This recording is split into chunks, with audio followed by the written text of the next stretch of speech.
বাংলা জুড়ে ভোট দখল করেছেন বাংলার সাধারণ মানুষেরা। এবার কালো শাড়ি পরে কালো বেলুন নিয়ে পুজোর উদ্বোধন। অভিনব প্রতিবাদের মধ্য দিয়ে পুজো উদ্বোধন হলো পুরুলিয়ায়। গত বুধবার মহালয়ার সকালে তিলোত্তমার অপরাধীদের শাস্তির দাবিতে বাংলা জুড়ে ভোট দখল করেছেন বাংলার সাধারণ মানুষেরা। এই আবহে অভিনব প্রতিবাদের মধ্য দিয়ে পুজো উদ্বোধন হলো পুরুলিয়ার একটি পুজো মণ্ডপে।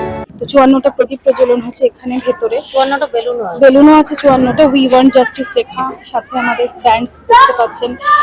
আমাদের ব্যানারটা দিতে পারিনি কারণ রয়ে গেছে কোনো ক্রমে, ওটা কাজ চলছে আর তার জন্য ব্যানারটা দিতে পারলাম না। আমাদের তিলোত্তমা মণ্ডপ এটা, আমরা পুজোর প্রত্যেকটা দিন যেভাবে জানানো যায় আর যে আমরা জানাবো সেটা যে উই ওয়ান্ট জাস্টিস, যতক্ষণ না বিচার পাচ্ছি আমরা জাস্টিসের জন্য আর্জি জানিয়েই যাব। প্রদীপ মাহাতো রিপোর্ট, ওঙ্কার বাংলা। কালো শাড়ি পরে কালো বেলুন নিয়ে পুজোর উদ্বোধনে দেখা গেল এলাকার মহিলাদের। Bureau news, Bharat TV.